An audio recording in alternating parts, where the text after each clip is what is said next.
Abra sua Bíblia em Eclesiastes no capítulo 11, versos de 1 a 8. Já pode soltar a tela, nossa luta do dia a dia. Mas enquanto você procura o texto, encontra o texto, só para reforçar, amados, o aviso que o pastor Macário fez segunda-feira, professor Israel Saraiva falando sobre missão da igreja, missão de Deus.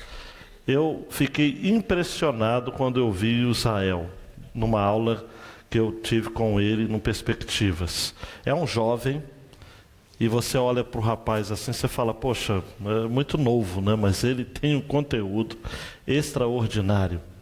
Não é à toa que é uma das lideranças no Brasil na área de missões, uma formação muito boa, e mora em São Gonçalo, né?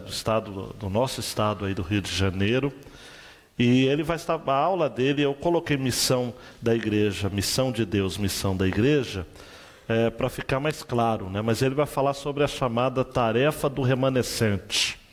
É uma aula sobre, e agora? A igreja está aí, o povo eleito está aí, no meio de um mundo bagunçado, e qual é a nossa tarefa, né? Qual é a nossa proposta de diferença?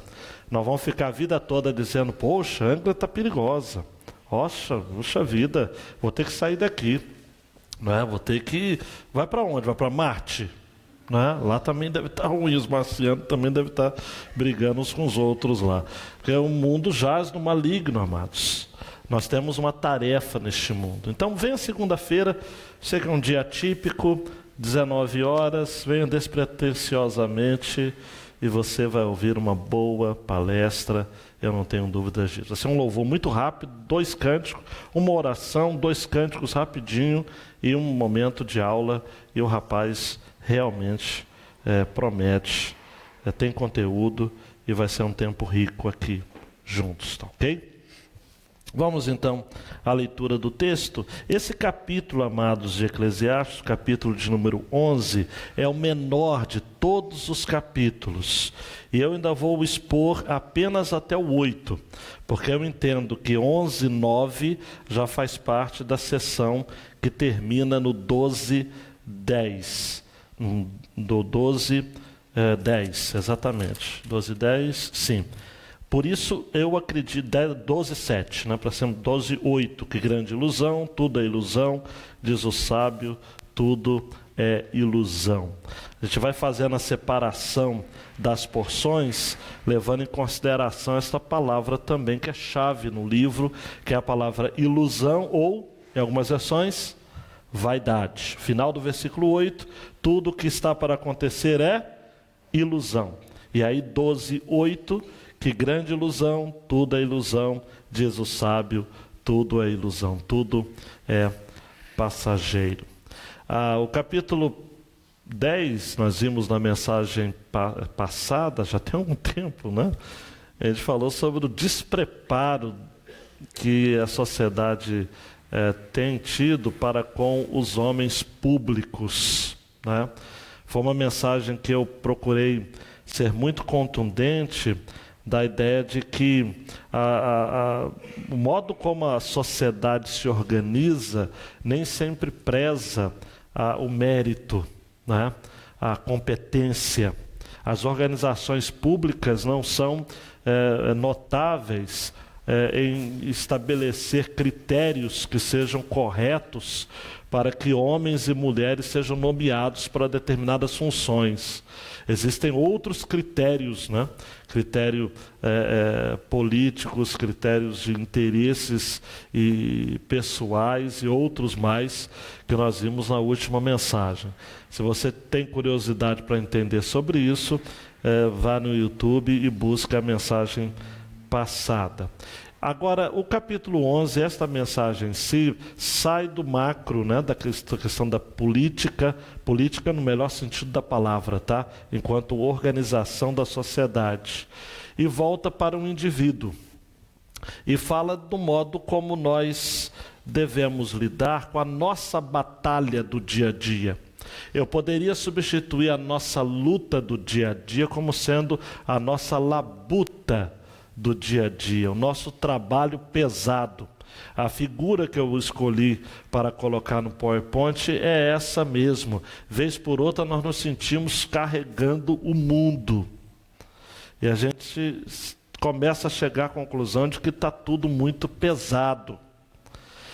E muitos dos nossos planos, se não a maioria, nós precisamos ter muita coragem, muita determinação para levar avante aos nossos empreendimentos, porque nem sempre nós temos controle sobre tudo. Então o sábio Salomão, ele fala aqui algo que eu e você já sabemos por experiência própria. Vez por outra nós temos que correr riscos. Diga, eu tenho que correr riscos. E isso é ruim, a gente não gosta de correr riscos, né?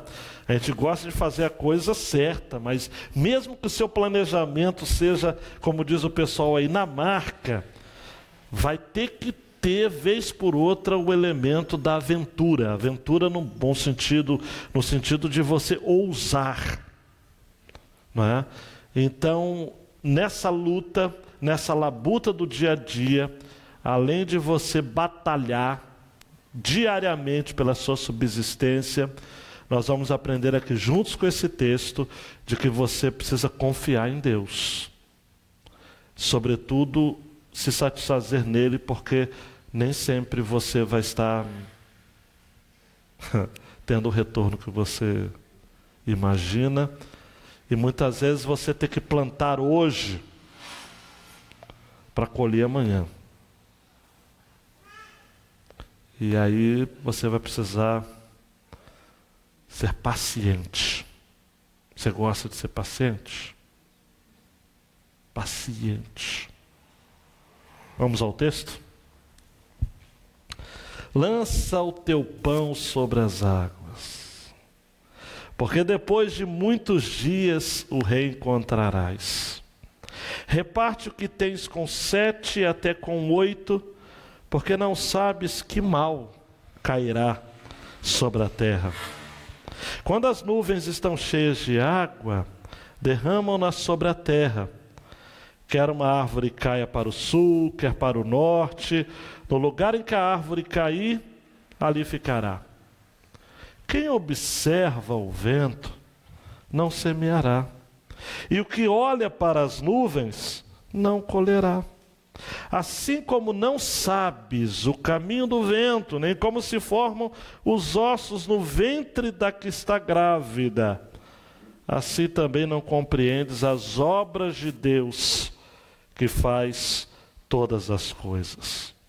Planta a tua semente pela manhã, e não detenhas a tua mão à tarde, pois não sabes qual das duas crescerá, se esta ou aquela, ou se as duas serão igualmente boas. A luz é doce, e ver o sol é agradável.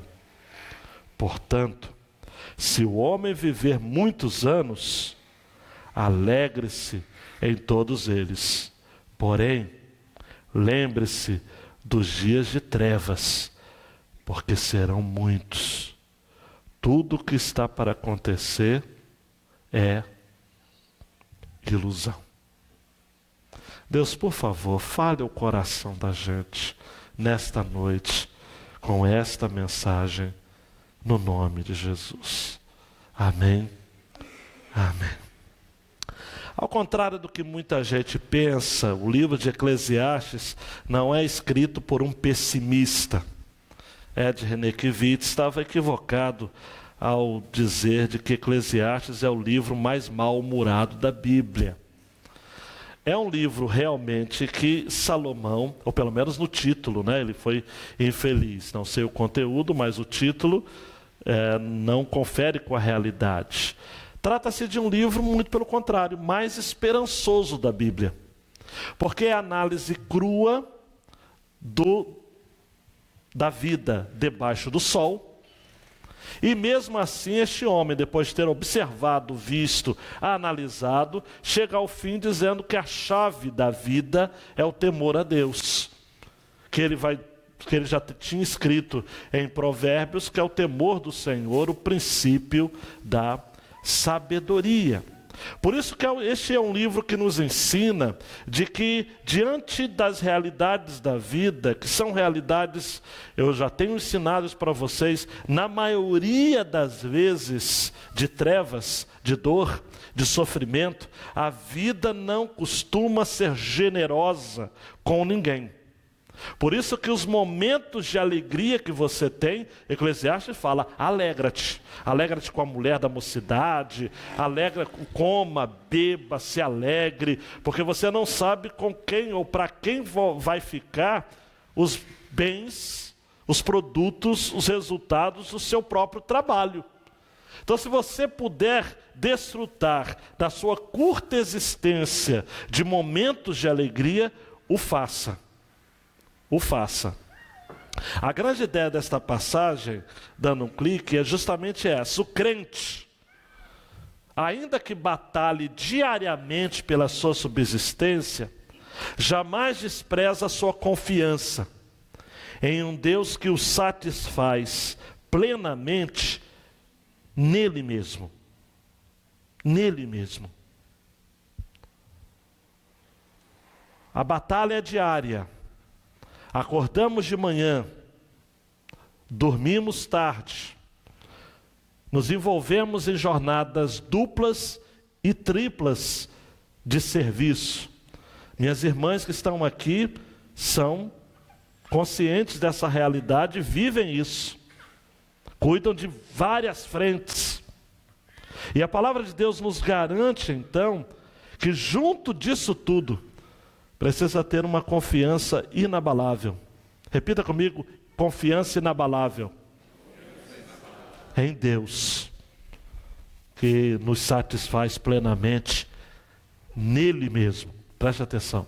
Não nas coisas que Ele dá, mas nele mesmo. Então nós temos que tomar algumas atitudes para que a gente compreenda isso. Essa confiança em Deus não pode ser só teórica, não pode ser só ritualística. Eu confio. Não. Tem que ser prática. Então, primeira lição, você precisa ser providente. Isto é, existem realidades, amados e amadas, que você precisa lançar mão. Existem colheitas que você só vai obter se você semear, lançar a semente.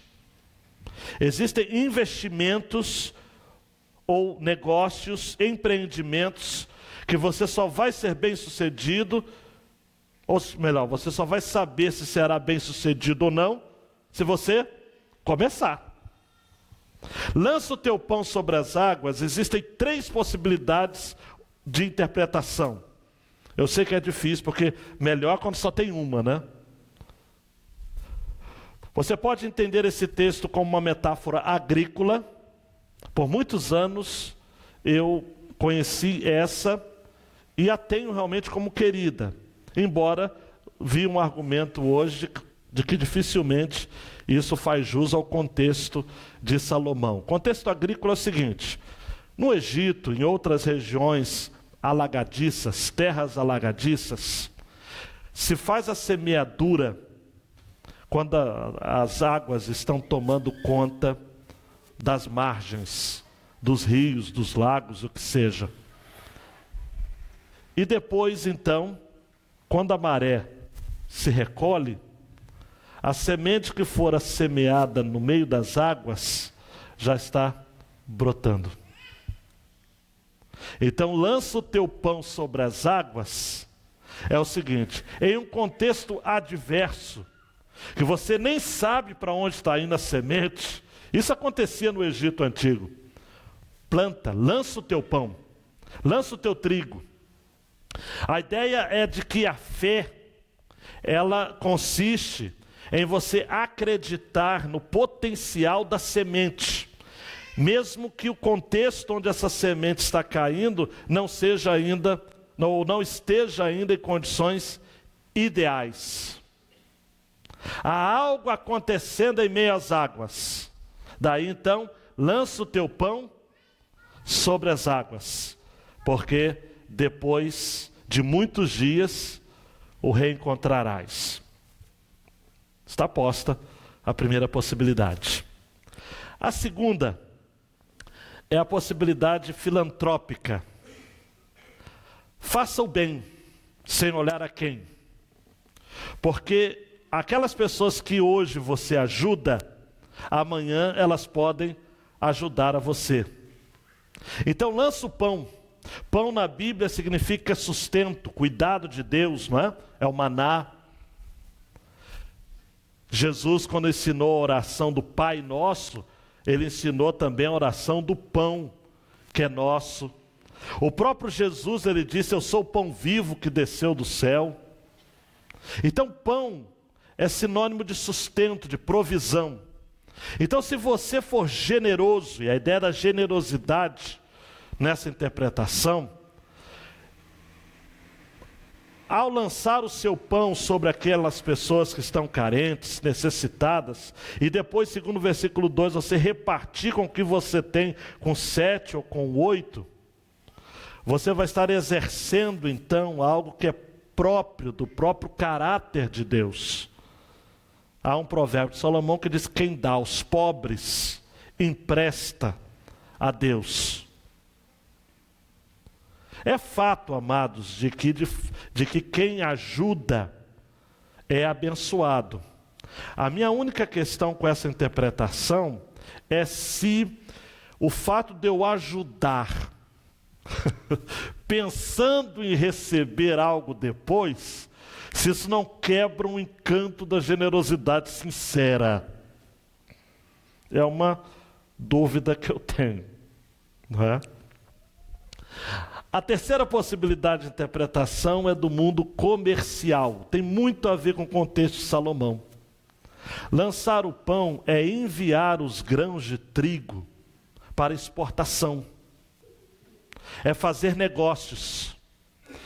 A Bíblia na linguagem de hoje traduziu usando isso, né? Empregue o seu dinheiro em bons negócios.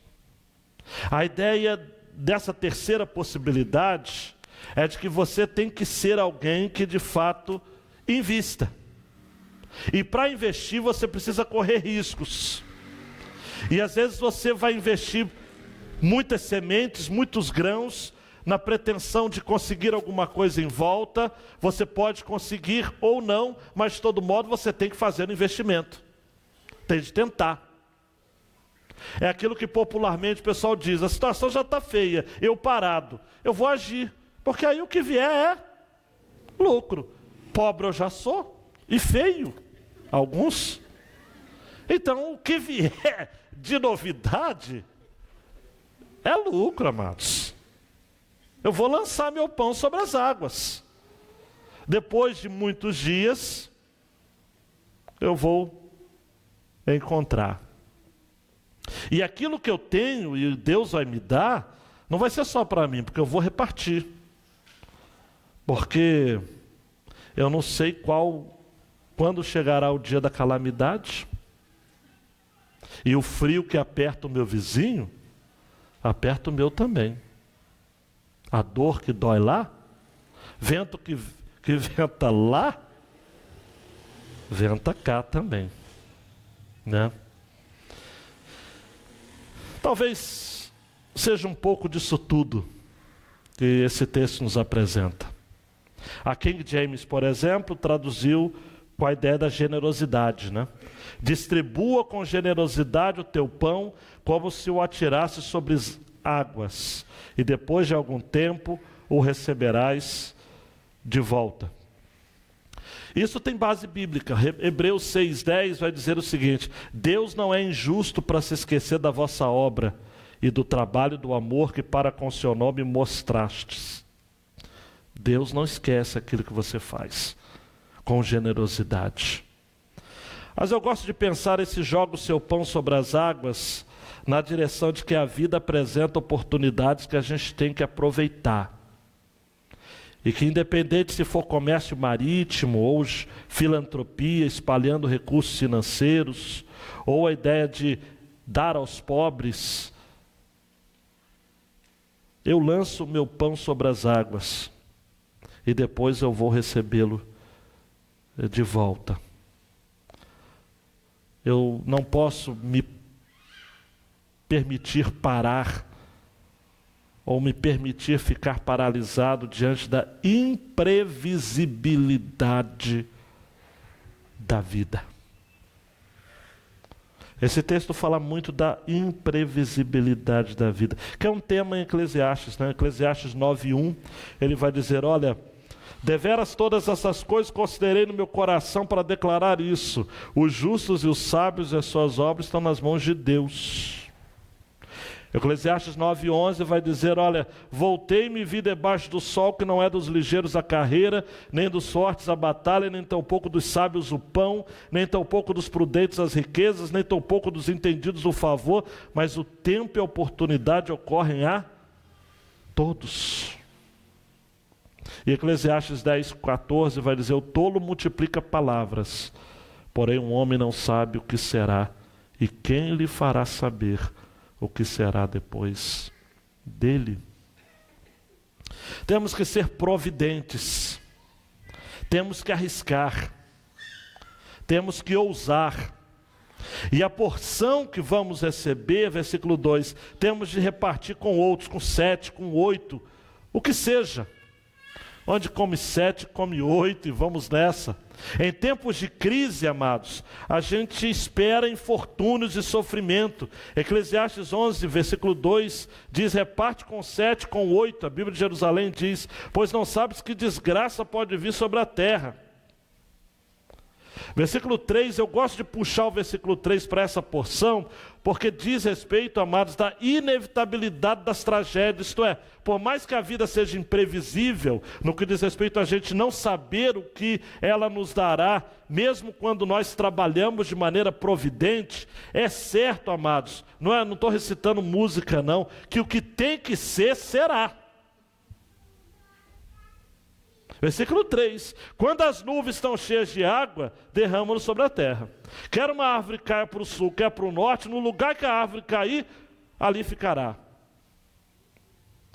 Salomão diz o seguinte, olha, assim como acontece com as nuvens carregadas e com as árvores caídas, o que tiver que ser, será. Então não adianta também a gente ter a pálida, a ideia imbecilizada de que a gente tem controle sobre as coisas, porque não tem. Eu estava revendo minhas anotações de um curso que eu fiz há 3 anos atrás, e foi difícil eu entender minha letra depois de tantos anos, mas havia uma frase ali que dizia o seguinte, se você está vivendo algo que não está sob seu controle, por que você está se preocupando? Falei, uai, será que eu escrevi certo, né? Se você está vivendo algo que não está no seu controle, por que você está se preocupando? Você faz o quê? Quem pode recitar comigo o que Pedro disse em 1 Pedro, no seu último capítulo? Lançando sobre ele toda a vossa, porque ele tem? Será que não é por isso? Não está sob o meu controle. Eu lancei o pão. Eu estou lançando o pão. Eu estou enviando pelos navios os meus grãos de trigo. Eu estou fazendo negócios. Eu estou semeando no meio das águas, as terras alagadiças. Eu estou sendo generoso com aquilo que o Senhor me dá. Eu estou semeando generosidade. Eu acredito que gentileza gera gentileza. Mas e aí? Por que então a vida é tão taxativa? Por que a vida é tão cruel? Por quê? Seja providente. Mas não pense que você tem um controle de tudo. Porque você não tem. Você não tem. Poxa vida, pastor, mas eu tenho que ser providente mesmo assim, sim. Entrega para Deus. Lança o pão. Não fica com o pão dizendo o seguinte, poxa vida, eu não sei se eu vou ter amanhã. Lança o pão. Lança o pão. Talvez você esteja aqui com um pãozinho, chega a estar seco e duro, e você não quer lançar. Um sonho, um empreendimento, um curso que você tem que começar a fazer ontem. Um negócio que você precisa abrir, um ramo que você precisa abrir. Talvez você precise se reinventar como profissional, como pai de família. Pastor, eu fiz a vida, fiz 30 anos, isso daí vai estar na hora de mudar, cara. Eu estou fazendo uma faculdade que eu odeio. Sai. Tenta outra. Tenta de novo. Tem coisa que Deus está falando para você. Ah, pastor, mas eu só quero arriscar quando eu tiver certeza. Porque eu sou matemático, eu sou frio, eu sou cartesiano, eu sou sistemático, Você é um bobo. Você tem que ter fé e se lançar. Lança o pão. Lança o pão sobre as águas da providência divina. Seja generoso com os outros. Não sonhe só para você. Quando o seu barquinho, quando a maré ela é alta, começa a ficar alta, não sobe só o seu barquinho. O barquinho do seu vizinho vai subir também. Então diga, Senhor, manda seu vento, Senhor, manda sua brisa. Melhora a minha situação, Senhor. Porque junto vai melhorar a situação dos meus irmãos também. Dos meus vizinhos, dos meus parentes. Não fica aquela história de, não, eu não quero prosperar não, porque senão fulano de tal vai ficar com... eu vou ter que ajudar fulano. Não, aí você é medíocre. Peça, Senhor, eu lanço o meu pão. Estou sendo providente, eu estou me entregando. Eu sei que o Senhor vai honrar essa minha fé. Agora, não basta ser só providente, né, o grande Luiz. Você tem que ser diligente. Diligente. O que é uma diligência? O que é uma diligência? Não, o pessoal do policial sabe, os policiais sabem. Estou atendendo uma diligência. Uma ocorrência. Estou atrás de algo. Estou imbuído de uma missão. Estou sendo diligente. O meu texto preferido de Eclesiastes é o 4-6.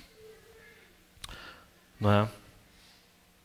A primeira mensagem que eu preguei na Ibacém há 25 anos atrás, nos fundos da nossa antiga casa Ibacém, era um culto que eu não me lembro qual foi o motivo do culto, se era só para me conhecer, não sei. Eu abri em Eclesiastes 11, eu foquei nesse lançar o pão, mas foquei muito de 4-6. Quem observa o vento? Não sei se é por conta disso que eu estou aqui até hoje, né? Por conta dessa mensagem de diligência. Quem observa o vento? Não semeará. Vai semear alguém que fica, rapaz, acho que vai chover, hein? Caramba, vai chover, não vai dar, não semear coisíssima nenhuma. E o vento? O vento de cá. Quem observa o vento não semeará. O que olha para as nuvens não colherá, amados. Assim como não sabes, eu só quero que você preste atenção, daqui a pouco eu vou salientar quantas vezes aparece a expressão não sabes. Só vou dar uma dica. Versículo 2, não sabes. Versículo 5, não sabes. O caminho do vento. Alguém sabe o caminho do vento, amados? Jesus vai dizer em João capítulo 3, o vento assopra onde quer.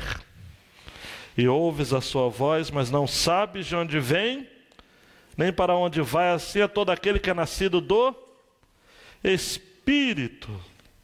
Ninguém sabe o caminho do vento. Para que você está observando o vento se você não sabe nem de onde ele vem, nem para onde ele vai?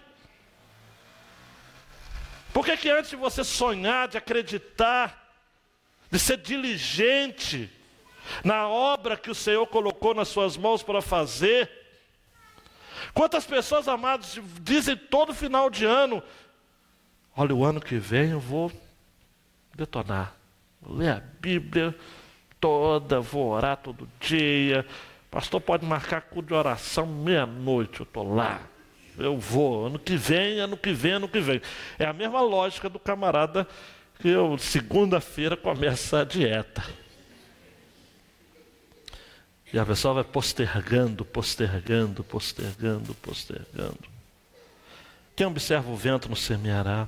Assim como não sabes o caminho do vento, nem como se formam os ossos no ventre da que está grávida, assim também não compreendes as obras de Deus que faz todas as coisas, amados. Deus tem obras que você não entende. O nascimento de uma criança, por exemplo, a gestação, Salmo 139, 14 a 16. Olha que coisa linda, amados. Eu te louvarei porque de um modo assombroso e tão maravilhoso fui feito. Maravilhosas são as tuas obras e a minha alma o sabe muito bem. Os meus ossos não te foram encobertos quando no oculto fui feito, entretecido nas profundezas da terra. Os teus olhos viram o meu corpo ainda informe, no teu livro todas essas coisas foram escritas, as quais em continuação foram formadas como quando nem ainda uma delas havia. Amados, acho que foi ontem ou anteontem, eu recebo no meu celular a foto da Isabela, né? A filha da Jane, a foto da Isabela. Como que a coisa se formou, aquela preciosidade, amados? Quem sabe? Quem se habilita? Dou-lhe uma, dou-lhe duas. Não sabes. A sabedoria começa quando você reconhece que você não sabe de nada. Não sabes, você não sabe. Você não sabe. As obras de Deus, amados, essa expressão obras de Deus vai aparecer 6 vezes no livro de Eclesiastes. Isso é importante. Eclesiastes 3:1 vai dizer que tudo fez formoso em seu tempo.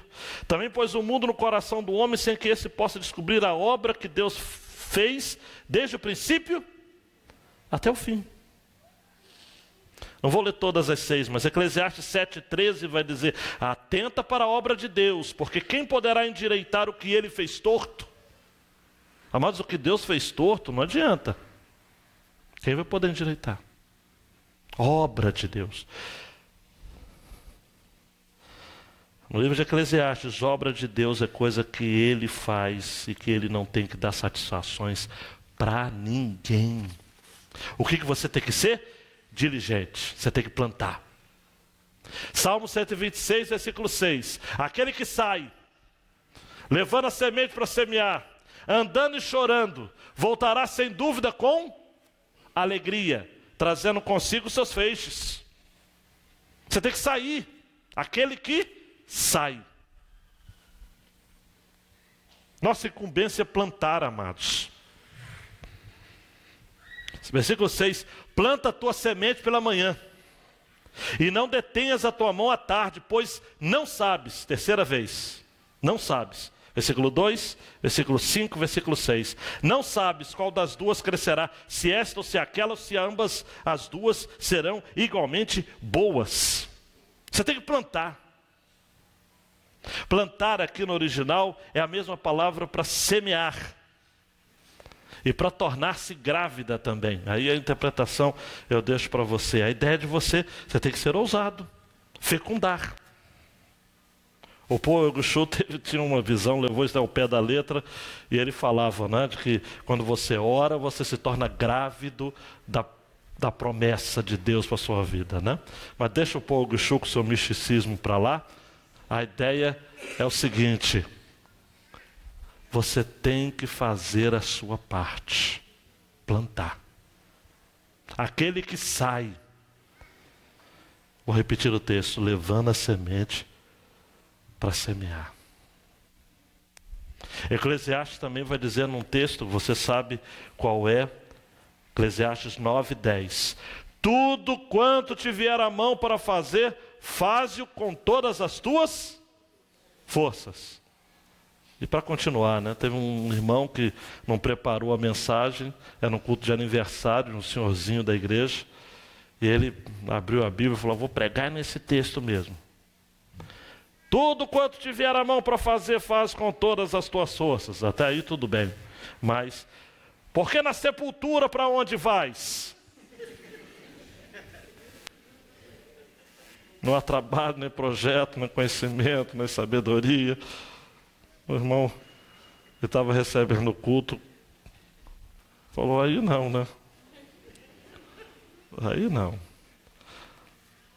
Tudo que vier à tua mão, faze-o conforme as tuas forças. Tem que ser diligente. Pero Vaz de Caminha, na primeira carta, primeiro tratado, primeiro escrito em terras brasileiras, escreveu para Dom Manuel, o Venturoso: em se plantando nesta terra, tudo dá. Em si, plantando. Adolescente, não vai cair do céu. Tem adolescente que acha que preguiça é estilo de vida. Mas na minha Bíblia, preguiça é pecado. Vai levar você para o inferno. Preguiçoso. Você vai para o inferno sem fazer nada por isso, né? Preguiça. A Igreja Católica coloca a preguiça como um dos 7 pecados capitais. Não é? Preguiça. Obra da carne. Coisa severa. Planta. Planta. Porque você não sabe. Se é só aquela, vai crescer ou se ambas serão igualmente boas. A única certeza que eu tenho é que se você não plantar, você nunca vai saber. Tem que plantar. Por fim, mas não menos importante, você tem que ser contente, providente, diligente e contente. Isto é, você precisa se contentar, olha só que mistério, hein? Com o favor do Senhor, porque a luz é doce e ver o sol é agradável. Quem criou a luz? Deus. Gênesis 1:3. E disse Deus: haja luz, e houve luz. Ver o sol é agradável. Quem lhe permite ver o sol? Deus. Gênesis 1:16. E fez Deus os 2 grandes luminares, o luminar maior para governar o dia e o luminar menor para governar a noite, e fez as estrelas. Portanto, se o homem viver muitos anos, alegre-se em todos eles. Nos momentos bons e nos momentos maus também. Alegria, alegria. Faça como eu, sorria. Agora lembre-se dos dias de trevas. A luz é doce. Ver o sol é agradável, mas também tem dias de trevas, porque serão muitos. Repita comigo: serão muitos. Dias de trevas, amados. Você já enfrentou dias de trevas, Lucimar? Dias de trevas. Serão muitos, ó. Atenção, adolescentes, juniores. Se você não sabe o que são dias de trevas, você saberá. Pode ficar tranquilo. Trevas. Tem dia, amados, que o dia está bonito, o sol está raiando lá fora, mas você está triste, porque você está naquilo que São João da Cruz chamou de a noite escura da alma. Você está triste. Hoje em dia ninguém pode ficar triste porque fala que é depressão e toma antidepressão. Tristeza faz parte da vida, amados. Uma boa notícia para você. Os dias de trevas serão muitos. Você não precisa tomar remédio para todos os contextos de tristeza. Senão você vai viver dopado, vai viver um cara, conforme tem alguns aí, todo meio pancadão da cabeça. Dias de trevas, amados. Eu tenho um dia de trevas. O choro pode durar uma noite. E essa noite não é uma noite no sentido climático, ou no sentido de viração do dia. Essa noite pode durar dias. Assim como pode durar horas. Há muitos irmãos nossos enfrentando dias de trevas. Não sei se você viu depois na oração dessa menina que perdeu um ente querido no velório, fazendo aquela oração. A gente chora junto. Dias de trevas. São muitos. E tudo que está para acontecer é ilusão. É vaidade.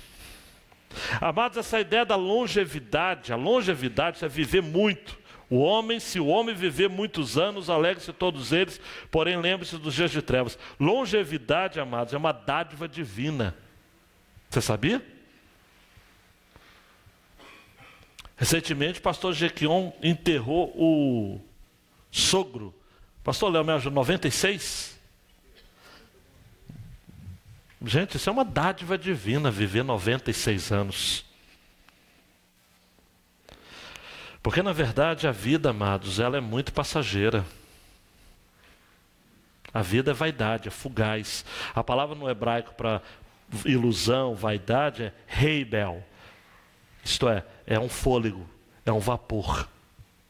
Salmo 39, 5 vai dizer: eis que fizeste os meus dias como a palmos, o tempo da minha vida é como nada diante de ti. Na verdade, todo homem, por mais firme que esteja, é totalmente vaidade. Né? É o Ayrton Senna que morre no auge. E diz as más línguas que o Galvão Bueno começou a corrida dizendo: Senna, vai com Deus. E ele não sabia. Morreu no auge. John Kennedy morreu no auge. Até mesmo esses aí que estão fazendo... Esse rapaz fez sucesso, não sei se sucesso com uma música tão feia, mas recentemente... Você sabe o que eu estou falando, né? Morreu também no auge. É o auge, né? Vai entender. Mas acontece, amados. Os mamonas assassinos, morreram no auge. O time da Chapecoense ia disputar uma final de campeonato, podendo ter o primeiro título internacional da carreira, da história do time. No auge. Olha para mim. A vida é como nada. Hoje você está aqui, amanhã você pode não estar. Ah, pastor Cruz credo. Não, mas é verdade. Você pode lutar. A vida é como nada. Tudo é vaidade. Tudo é vaidade. Vamos às aplicações, Luiz, porque o pessoal está com medo já. Vou até tomar uma água, porque só já está, Deus me livre. Mas eu só estou falando aquilo que está na Bíblia, amados. Olha, a aplicação está longa e tudo, mas não fica com preguiça não, para você ler mesmo. Todo planejamento humano é falho em um ponto ou outro. Muitas vezes estamos fazendo um absurdo de semear em meio às águas, sem qualquer esperança humana de retorno. Amados, todo planejamento humano é falho em um ponto ou outro. Ninguém consegue planejar tudo. Né? A palavra de Deus diz: o coração do homem pode fazer planos, mas a resposta certa vem dos lábios do Senhor. E a gente está semeando em meias águas, né? Eu gosto dessa expressão, semear em meias águas. Eu não estou vendo nada, pastor, a semente, eu não estou vendo semente, eu não estou vendo nada, mas semeie. Quer ver um texto da palavra de Deus nessa direção? Isaías 32, 20. Bem-aventurados vós, os que semeais junto a todas as águas. Você é chamado por Deus de bem-aventurado. Você não está vendo. Pastor, alguns pais aqui, eu estou educando meu filho, e está difícil, eu não estou vendo nada. Mas continua semeando. Vai valer, uma hora vai valer a pena. Pastor, eu estou tentando, todo dia eu tento, meu trabalho, a coisa não funciona, mas semeia. Pastor, eu estou com medo. Eu estou morrendo de medo, mas continue semeando. Bem-aventurados vós os que semeais junto a todas as águas. Dá um clique aí, Luiz, por favor. Os dias são maus. Temos de ser generosos em ajudar os que se encontram em alguma desgraça pessoal, porque podemos ser os próximos a precisar de ajuda. Reparte o que tens com 7 até com 8. Olha para mim, reparte o que tens, porque fazer boa dádiva com o dinheiro dos outros é fácil. Fazer o bem com o dinheiro dos outros é fácil. Pegar recursos do governo e distribuir para os outros é fácil. Reparte o que você tem. Está com 2 blusas? Dá uma para quem está com frio. Está com 2 carros? Dá um para aquele que está a pé. Seja generoso. Não coloca só no carro a serviço do Rei Jesus. Coloque o carro realmente a serviço do Rei Jesus. Porque aí quando o bandido levar, você fala: Senhor, levaram o teu carro. Bota na conta dele. Eu era seminarista ainda lá no Rio, eu soube de uma pregação do falecido pastor Davi Gomes. Ele dizia o seguinte: Deus paga o prejuízo. A casa não é sua, o carro não é seu, a mulher não é sua, o filho não é seu, tudo é de Deus. Ele paga o prejuízo. Bem-aventurados que choram, porque serão consolados. Por que serão consolados? Porque em meio ao nosso choro, à nossa sensibilidade, o Senhor também nos coloca pessoas do lado para chorar junto com a gente. Muitos sem saber hospedaram anjos, amados, diz a palavra de Deus. Deus sempre vai enviar alguém para chorar com você, se importar com você, para dizer: alô, está tudo bem aí? Quer um ombro amigo? Deus quer que você aprenda a fazer com as mãos, Efésios 4:28, o que é bom para que você tenha que repartir com quem tiver necessidade. Olha para mim, tem gente que está pior do que você, cara. Para de achar que você é o sofredor, o São Francisco da história, a irmã Dulce da história. Não, não. Irmã Dulce dos pobres, né? A primeira santa do Brasil. O que você tem, o que Deus lhe dá, é para que você reparta com quem tem mais necessidade. Porque os dias são maus. Os dias são maus. Muito maus. Outra aplicação, Luiz. Nós não podemos ser meros espectadores na jornada da vida. Ficar na arquibancada é direito dos que correram antes de nós. Estes estão na galeria da fé. Só pode ficar na arquibancada quem já correu. E hoje está torcendo. Ah, pastor, mas de onde o senhor tirou essa ideia? Está na arquibancada quem correu antes. Hebreus 12. Portanto, nós também, pois que estamos rodeados de uma tão grande nuvem de testemunhas. Mas quem são essas nuvens de testemunhas? Hebreus 11. Os heróis da fé. Você sabia disso? Abraão está lá dizendo: vai meu filho, tenha fé. Abraão dizendo para você: tenha fé. Moisés está dizendo para você: sai do Egito, eu já saí. Eu já saí, sai você. José está dizendo: não peca com essa mulher não, eu já fugi de uma e me dei bem, você também vai se dar. Os profetas estão dizendo: persevere, persevere. Se a tradição está correta, que Isaías foi cerrado ao meio, ele está dizendo o seguinte: olha, não perca a fé, mesmo que a vida lhe cerre. Mesmo que a sua cabeça esteja a prêmio. Daniel pode estar torcendo para você, dizendo o seguinte: não, mantenha a integridade. Como eu aprendi de John MacArthur a semana passada no livro dele, integridade começa quando você traça limites, estabelece limites na vida. Não queira ficar na arquibancada, não. Só se você já foi, está aqui só de miragem. A arquibancada é para quem já correu, já venceu. E hoje é convidado especial. Você está na jornada da vida. Ou eu poderia até usar essa expressão que seria até melhor. Agora pregando que eu vou melhorar depois. Você está na arena da vida. Na arena da vida. E essa turma toda de Hebreus 11 está torcendo para você. Para que você chegue ao final e fale como Paulo: combati o bom, acabei a, guardei a fé. Mais um clique aí, queridão.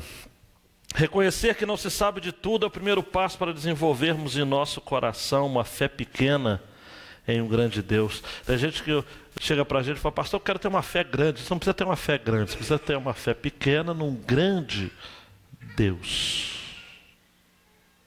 Existem poucas coisas que você precisa saber.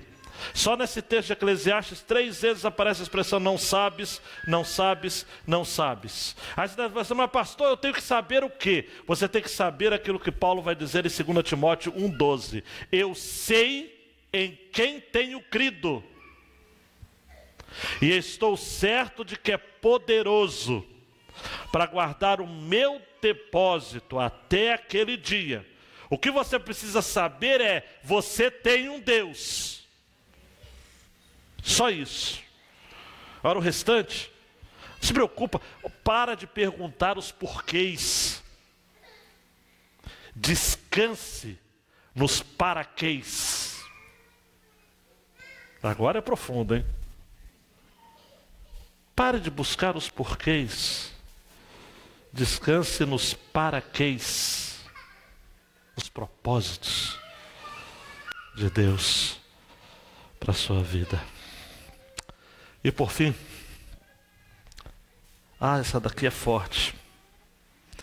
Se tudo que Deus dá é bom e agradável, que Ele diz que é, né? E viu Deus que tudo era bom. É preciso descansarmos mais na provisão encarnada de Deus. Quem é a provisão encarnada de Deus?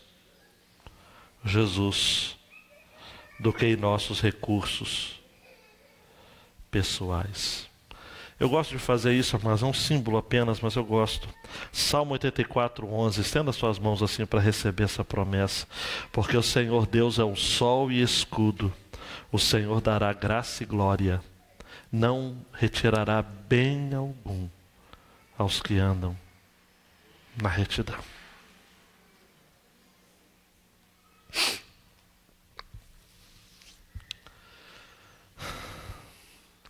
No livraço feito pela editora Nutra, William Berkeley, O Segredo do Contentamento, ele vai citar esse livro que vai ter na tela aí.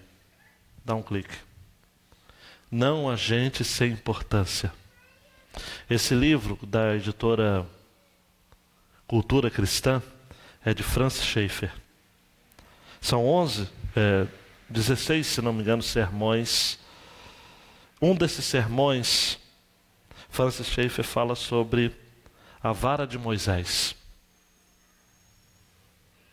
É um livro que foi publicado no ano que eu nasci, 1974. Uma mensagem extremamente atual. Quem se lembra da vara de Moisés em Êxodo? O que você tem na mão? A vara de Moisés era um simples galho de madeira, um cajado de pastor. Mas eu não sei se você sabia que com aquela vara Deus realizou maravilhas no Egito e libertou seu povo da escravidão. Aquela vara de Moisés se tornou uma serpente, engoliu as serpentes dos magos, dos encantadores egípcios. Não sei se você está ligado, mas aquela vara, Moisés feriu o Nilo e ele se tornou em sangue. Quando os israelitas... Outra coisa, então houve outras pragas que teve que se estender a vara. Praga dos rãs, dos piolhos, chuva de pedras, gafanhotos. Quando os israelitas ficaram cercados entre o mar e o exército egípcio, Moisés levantou sua vara e Deus abriu o mar, uma rota de fuga para o seu povo. Um insignificante pedaço de madeira se tornou um instrumento de grande poder. A pergunta que não quer calar é: como isso aconteceu? Êxodo 4:20 tem a resposta. Porque a vara de Moisés se tornou a vara de Deus. E Êxodo 4:20 fala isso. A vara de Deus. Preste atenção, da mesma maneira, não há gente sem importância. Da mesma maneira, Deus usa pessoas insignificantes com poucos dons para realizar sua obra no mundo. Às vezes de maneira que afeta o curso da história. Schaeffer vai dizer: aquilo que eu sou precisa tornar-se o eu de Deus. Então poderei me tornar útil nas mãos dele. A Escritura enfatiza que muito pode vir do pouco, se o pouco é consagrado a Deus. E aí, para terminar, Francis Schaeffer diz assim: não há gente pequena e gente grande no verdadeiro sentido espiritual. Existe gente consagrada e gente não consagrada. Queridão, queridona, dá um clique aí. Em meio às batalhas da vida, mais um clique aí. Continua batalhando, difícil, pela sua subsistência. Mas jamais despreza a sua confiança em um Deus que lhe satisfaz plenamente nele mesmo. Quando tudo perante o Senhor estiver, e todo o seu ser Ele controlar, só assim hás de ver que o Senhor tem poder. Quando tudo, inclusive você, deixares do altar. Antes de dar uma oferta,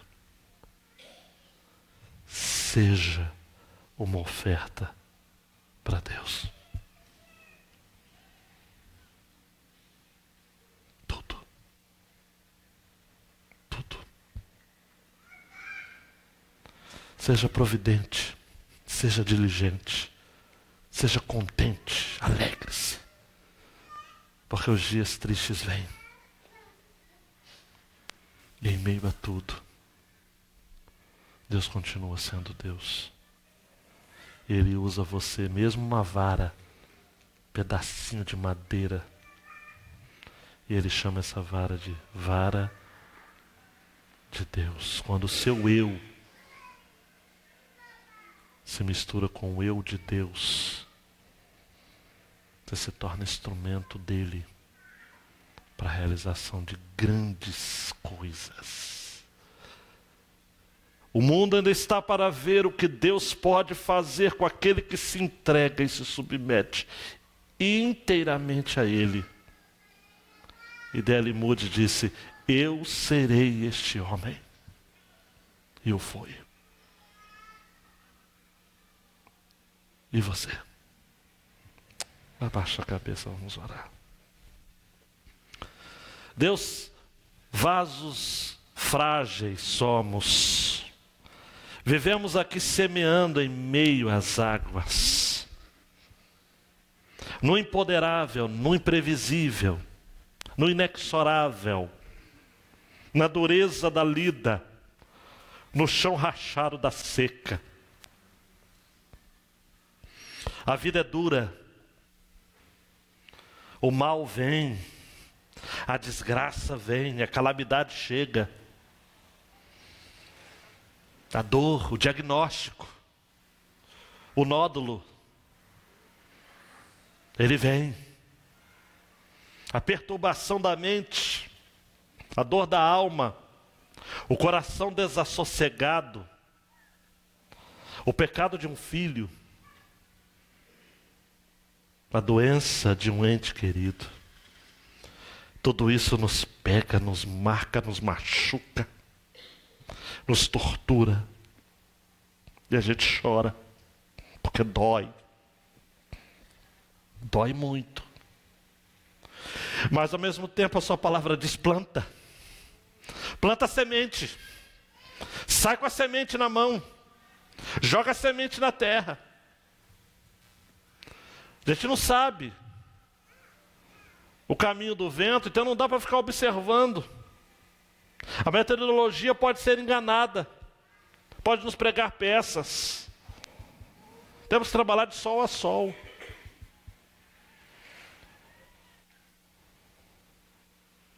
Sua palavra diz que temos que trabalhar enquanto é dia, porque a noite vem quando ninguém pode trabalhar. Então é dia, estamos no dia. E temos que ser contentes, porque aquilo que o Senhor nos dá realmente Deus, ajuda-nos a valorizar as pequenas coisas da vida. O pequeno abraço, um toque, um carinho, um investimento, um presente que a gente recebe, um oi, um abraço. Pode ser o último. A gente precisa valorizar as pequenas coisas na vida, para depois a gente não ficar com remorso, porque a gente não aproveitou devidamente todas as oportunidades. Tudo que temos é seu. Só sabe dos nossos limites.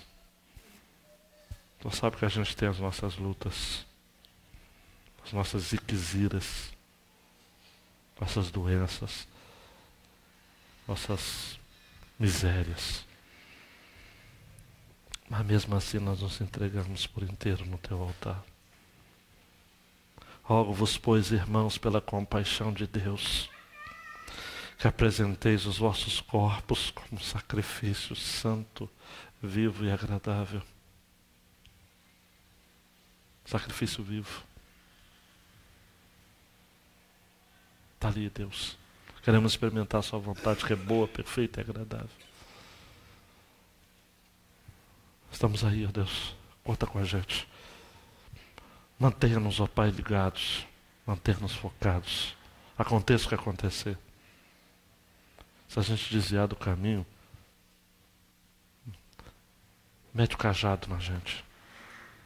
Leva a gente para o caminho certo. Não deixa a gente sem o seu cuidado. O Senhor é sol e escudo e não negará bem algum. E a gente descansa nisso. O Senhor é um pai que gosta de dar boas coisas para os seus filhos. E a gente se satisfaz no Senhor. Sempre. No nome de Jesus. Amém. Amém. Ora, o Senhor, nossa luta de cada dia. Cada um tem sua luta. Cada um tem sua história. Cada um tem seu ponto cego. Apresenta para Deus. Deixa Ele tratar. Deixa Ele continuar falando com você.